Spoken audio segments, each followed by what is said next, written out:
things that one of the major things that dog owners get is, unfortunately, everybody thinks they're a trainer, and everybody underestimates the fact that a dog has intelligence. He has feelings, he has needs, he has wants, and of course, all of that, like a human or a child, come together. The dog itself goes through 3 stages of life, much the same as a child going through 3 stages of growth in his life. Birth, or 0 to 8 months, is the puppy stage, just as it is birth to 8 years maybe is the children's age. 8 to 16 would be the what we call the teenage years. That's the hardest for the dog. He's coming into a new growth period. He's beginning to expand his horizons. He's beginning to think more. He's planning on how he can get around the owner and get away with things, much the same as a teenager schemes in certain ways to get his way.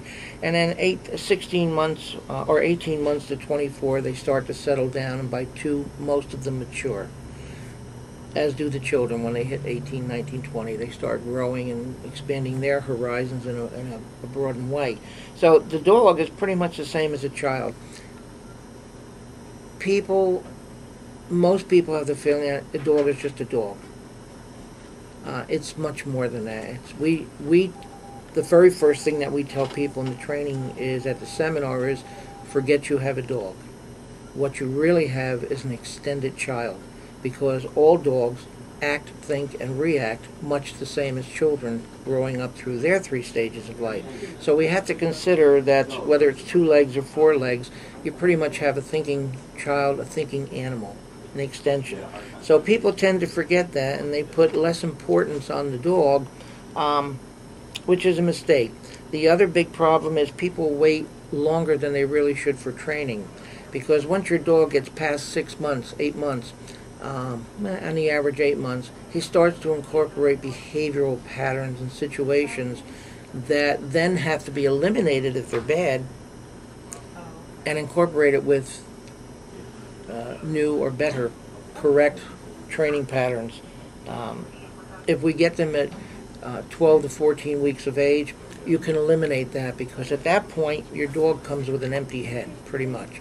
And you can instill in him, through the puppy training, what it is you want to start off with, and just build on that as he gets older. Once you go through our training course, you just pay the 1 fee. That's it. And then it's a lifetime of training after that for no extra money. So it takes the burden off them having to pay, and yet they can come back as often and whenever they want. And that's a nice feeling for people. From German Shepherds to Labs. Well, we've had all those German Shepherds. Kids, and we found this out in Florida. We had another special program, and it sounds like a lot, but we were working about 80 hours plus a week, every week in Florida, and we found that there were a lot of children, whether they were in the training programs or not, that were afraid of dogs.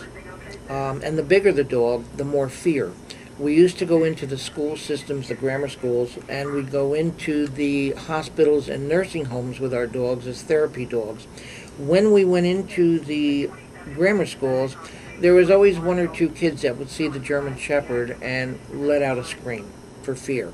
Most kids didn't, but some of them did, and it was those kids that we wanted to reach, because I personally think that a dog is for every kid. There's that communication between dog and child, unlike dog and adult. That's just wonderful. To see them work together, to play together, to learn together, to become partners, so to speak.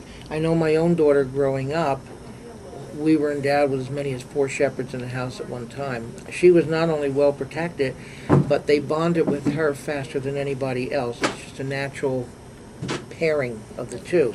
So we wanted to reach those children in particular who were afraid of dogs.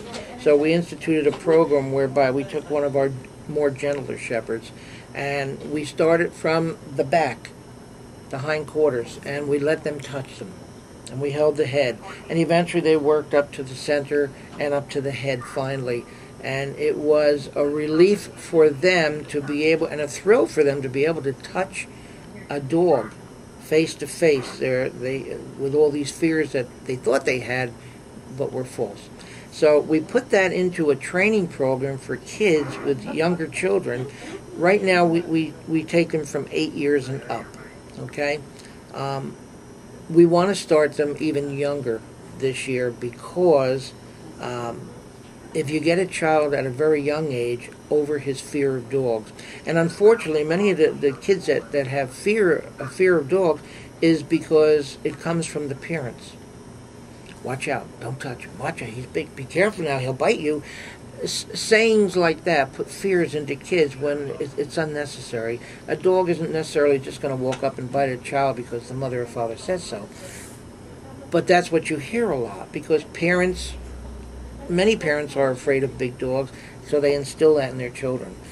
We want children to not have a fear, but an awareness that yes, dogs can bite, but if they're treated right, handled right, they won't. There's no reason for them to. So we want to start them early on a program, very young, whereby we bring the dogs to them, they touch, they feel, they play with their feet.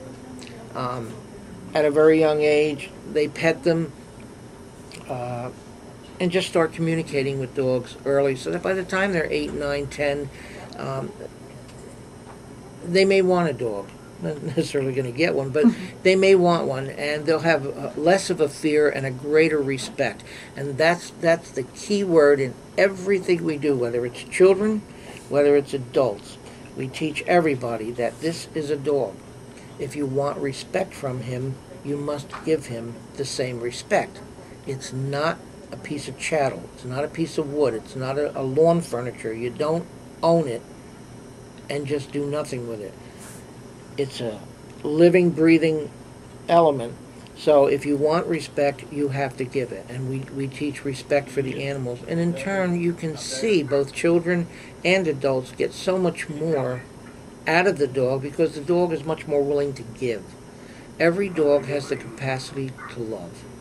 Every child has the capacity to love. It's bringing the two together and eliminating the fears so that when they are older and they are adults, they'll have the same joy of owning a dog as everybody else. There are some adults that have never owned a dog because they feared it all their life. And nobody ever did anything to say this is not something to fear, this is something to enjoy. So they've really lost out on a wonderful duo or combination in life.